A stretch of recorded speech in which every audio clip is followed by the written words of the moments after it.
తన పరిచర్యలో స్త్రీలను సంఘాన్ని కట్టే యోధులుగా పౌలే నిలబెట్టి వాడుకున్నాడు అనే సంగతి సంఘమా మీకు తెలుసా?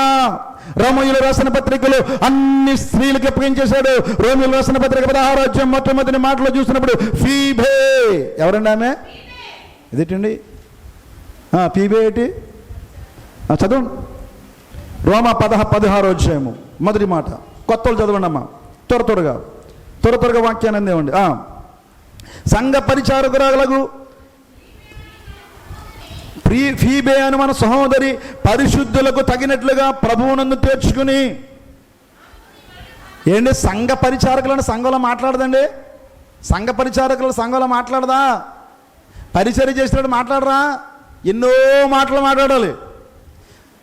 ఈమె ఇంటి పరిచారకురాలు లేదు. ఏ పరిచారకులు పెట్టాడు? ఏ పౌలు? సంఘములో స్త్రీ మౌనంగా ఉండవలసిందే అని రాసిన ఈ పౌలే రోమాపత్రికలు ఏమంటున్నాడు? మరలా స్త్రీలను నియమించుకుని ఈ స్త్రీలకే పరిచర్య భారాన్ని అప్పగించి ఆ స్త్రీల ద్వారా నిర్వర్తిస్తూ ఉన్నాడు. ఇది రాసిన వాడు కూడా పరిశుద్ధాత్మ దేవుడే, అది రాసిన వాడు కూడా పరిశుద్ధాత్మ దేవుడే. మరి దేవుని తీసుకోవాలి నువ్వు. దేవునికి స్తోత్రం కలుగును గాక. ఆ విచక్షణ జ్ఞానాన్ని కలిగించేవాడు దైవజనుడు. ఒక్క పీబే అనుకుంటే పొరపాటు. ఒక్క పీబేనా? ఇంకా చాలామంది చెప్తాను, చదవండి. 16, 12 చదువు తల్లి. 16 వచ్చాయి 12వ మాట. అదే రోమ 12వ వచనము, అది పట్టుకోండి అమ్మా.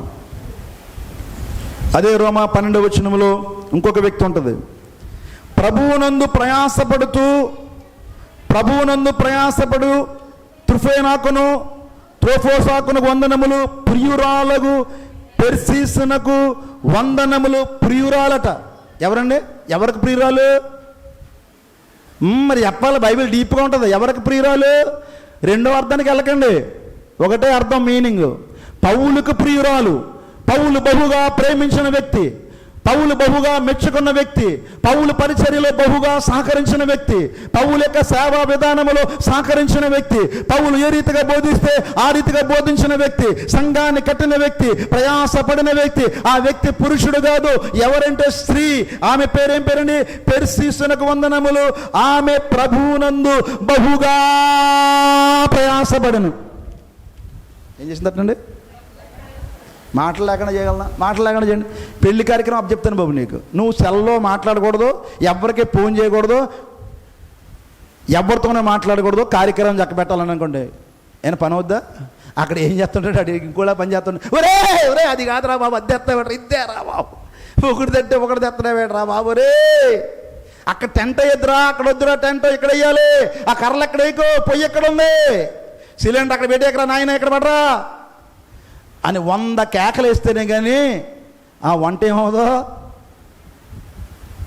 సంఘంలో మాట్లాడకుండా ఎంతమందిని పెట్టుకున్నవేండి. ఇంకా పేర్లు చెబుతాను, ఇంకా చదవండి, ఇంకా బోర్డు ఉన్నాయి. ప్రిస్కిల్ల దగ్గర 3వ వచనము, క్రీస్తు యేసునందు నా ఏంటండి జత పని వాళ్ళు అంటే అర్థం చెప్పండి. ఈక్వల్ పని వాళ్ళు, తక్కువ పని వాళ్ళ. నా కోవర్కర్స్ అంటే అర్థం చెప్పండి. పాస్టర్ గారు ఉన్నారండి, పాస్టర్ గారిని తీసుకొచ్చాను. ఏమంటాను నేను? నా జత అంటే ఆయన పాస్టర్ గారే, పౌలు పాస్టర్ గారే. పౌలు పక్కన ప్రిస్కిల్లా కూడా ఏంటి? నా జత పరివైన అకుల్లా ప్రిస్కిల్లాను వారు వందనములు చెప్పిరి. నా ప్రాణము కొరకు తన ప్రాణములను ఇచ్చుటకైనను తెగించిరి. వారి ఇంట ఉన్న సంఘమునకు వారి ఇంట్లో సంఘం ఉందంట. ఆ సంఘాన్ని ఎవరు నడిపిస్తున్నారు? ప్రిస్కిల్లా అకుల్లా నడిపిస్తారు. ఇద్దరు కూడా పాస్టర్ గారులే. ఎవరు పెట్టారు? పౌలు గారు పెట్టాడు. ఇంతమంది స్త్రీలకు అవకాశం ఇచ్చి మీరు బోధించండి, మీరు ప్రార్థన చేయండి, మీరు అభిషేకం ఇవ్వండి, మీరు రక్షించండి, అనేకమంది అన్య జనాంగానికి మీరందరూ కూడా యేసు క్రీస్తు యొక్క రక్షణ సువార్తను ప్రకటించండి అని ప్రిస్కిల్లా, అకుల్లా, పెర్సిసు, ఫీబే, దమరి, ఇక చాలా మంది ఉన్నారు. అపొస్తలుల కార్యాల గ్రంథం లోపలికి వెళితే టైం అయిపోతుంది. దగ్గరగా 12 మంది పైగా స్త్రీలను అభిషేకించిన వాడు ఎవరంటే అదే పౌలు. అదే పౌలు కొరింథీ దగ్గర రాబోతుకి ఏం చెప్పాడంటే, ఆ సంఘంలో గొడవ అవుతుంది. ఏంటి సంఘంలో గొడవ అవుతుంది? ఉదాహరణకి పిల్లలు గొడవ పెడతారు. ఏం చేస్తాను నేను ఆ టైంకి? ఒరే పిల్లలారా 4 వారాలు మీరు రాకడరా అన్నాను. ఆ సంఘంలో పర్టికులర్ మాట అది. తర్వాత ఏం చేస్తారు? మళ్ళీ వాళ్ళు వస్తారు. అక్కడ ఏం జరుగుతుందో ఆ టయానికి ఆ నిర్ణయం తీసుకుంటాం, అంతే కదమ్మా. ఆ టయానికి ఆ నిర్ణయం తీసుకుని చెప్పిన ఆ నిర్ణయం తీసుకుని అలా మాట్లాడాడు. అంతేగాని దానికి మన వాళ్ళందరూ కూడా ఏం చేశారంటే దాన్ని సార్వత్రిక సత్యంగా రూపొందించి పౌలు గారు ఎలా చెప్పారు, ఏ సంఘంలో ఉండాలా నాకు వెళ్ళదన్నారు. మహాడిపోతే ఎలాగా సువార్త ప్రకటన. ఇంతమంది ఈరోజు దేవుని యొక్క మందిరాలలో పురుషుల కంటే ఎంతమంది ఉంటారండి? ఎక్కువ స్త్రీలు ఉంటారా పురుషులు ఉంటారో తెలుసా అండి? మన సంఘంలో ఇలాంటి పురుషులు కనపడుతున్నారు, కానీ కొన్ని సంఘాల్లో 2-3 కూర్చుంటారు. మిగిలిన వాళ్ళందరూ ఎవరండి? స్త్రీలే, దెబోరాలే. దేవునికి స్తోత్రం కలుగును గాక. హల్లెలూయా. స్త్రీలు సువార్త ప్రకటిస్తున్నారు, స్త్రీలు పాటలు పాడుతున్నారు, స్త్రీలు స్తుతి ఆరాధన చేస్తున్నారు, స్త్రీలు సంపూర్ణ రాత్రి ప్రార్థనలు ఎంతగానో విజ్ఞాపన ప్రార్థన చేస్తున్నారు, స్త్రీలు కుటుంబాన్ని కడుతున్నారు, స్త్రీలు భర్తలను రక్షించుకుంటున్నారు, స్త్రీలు సువార్త విధానములో సంఘ సేవకులకు ఎంతగానో సహకరిస్తున్నారు. సంఘ పరిచర్య చేసేది కూడా స్త్రీలే. ఒక తుడవాలన్నా, కడగాలన్నా, సర్దాలన్నా, వంట చేయాలన్నా, దైవజనుడికి భోజనాలు సిద్ధపరచాలన్నా, ఒక మీటింగ్ జరగాలన్నా, కార్యక్రమం నిర్వర్తించాలన్నా 80% యొక్క పని అంతా కూడా స్త్రీల మీదే ఆధారపడి ఉన్నది. అది గ్రహించిన వాడై పౌలు ఎంతమంది స్త్రీలకు తన పరిచర్య భారాన్ని అప్పగించాడు. ఫీబే సంఘ పరిచారకురాలు, ప్రాణాలు కూడా ఇస్తుందండి. పెర్సిసు నా ప్రియురాలు, నాకు ఇష్టమైన బిడ్డ, నా తోటి యోధురాలు, నా జత పనివారైన అకుల్లా ప్రిస్కిల్లాలు వారి ఇంటిలోనే ఒక సంఘాన్ని నేను ఏం చేశాను? స్థాపించారు. అది స్త్రీ యొక్క గొప్పతనం. స్త్రీలు అమలులు కాదు. ఇంకో విషయం తెలుసండి, 12 మంది స్త్రీలు 12 మంది పురుషులతో 12 మంది పురుషులతో యేసు ప్రభు వారు తిరిగి ప్రార్థన నేర్పించి మీరు ఎంతో గొప్పవాళ్ళు అంటుంటే, ఎప్పుడైతే యేసు ప్రభు వారు సిలువ ఎక్కారో అందరూ పారిపోయారు. సమాధి దగ్గరికి వెళ్ళిన వాళ్ళు ఎవరో తెలుసండి? అమ్మలారా, మీరు ధన్యులమ్మ, ఆడవాళ్ళు మీకు జోహార్లు, దేవునికి స్తోత్రం కలుగును గాక. సమాధి దగ్గరికి భయం లేకుండా ఎవరు వెళ్ళారండి? సమాధి దగ్గరికి వెళ్ళాలంటే పెద్ద గుండె ధైర్యం కావాలి. తెల్లవారుజామునే వెళ్ళిపోతే సమాధి మీద ఆ రాయి దొల్లించబడినప్పుడు యేసుప్రభు పైన కనబడుతుంటే ఏమనుకుంటారు చెప్పండి? ఎంత భయం ఉంటుంది? అప్పుడు దాకా పొడిచేసి రక్తం అంతా కూడా కారిపోయి గాయాలైపోయిన వ్యక్తి ప్రత్యక్షంగా తెల్లవారుజామున వెళ్ళిపోగానే అమ్మా నేను లేచిపోయానంటే ఎంత గొప్ప విశ్వాసం. అయ్యా నిన్ను దర్శించడానికి మేము 3వ దినమున సమాధులకు వచ్చావని నిరూపించినటువంటి గొప్ప స్త్రీలండి. దేవునికి స్తోత్రం కలుగును గాక. అందుకే దేవుడు ఆయా సమయాలలో దేవుని గ్రంథములో కూడా, పాత నిబంధన గ్రంథములు 2 గ్రంథాలను దేవుడు మీకు ఆధిక్యతగా ఇచ్చాడు. ఒకటి రూతు గ్రంథము, రెండవది ఎస్తేరు గ్రంథము.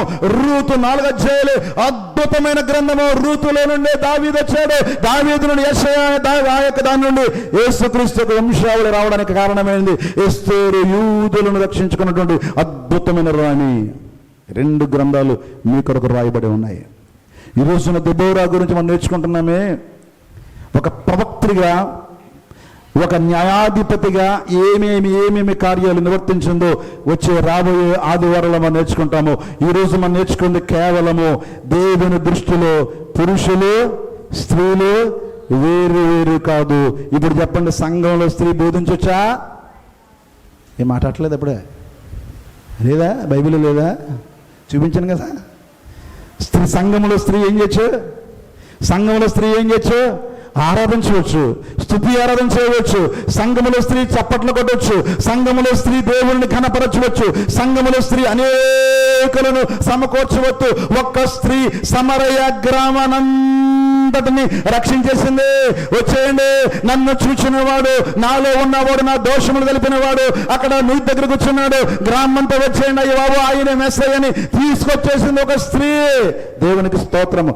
ఒక్క స్త్రీ యేసు ప్రభుని ఈ భూలోకానికి తీసుకొచ్చేసి ప్రసవించేసి మనకు అందించేసింది. స్త్రీలారా, మీరందరూ ధన్యులు. మరిన్ని విషయాలు వచ్చే ఆధారం తెలుసుకుందాం. దెబోరా గురించి అందరూ తల్ల వంచండి, ప్రార్థన చేద్దాం. పరిశుద్ధుడా, ప్రేమగల మా పరలోకపు తండ్రి, అద్భుతమైనటువంటి నీ పరలోకపు దర్శనముకు వాక్య భాగాన్ని మాకు వినిపిస్తున్నావు ప్రభువా. స్త్రీలకు ఉన్నటువంటి సందేహాలు నివృత్తి చేస్తున్నావు.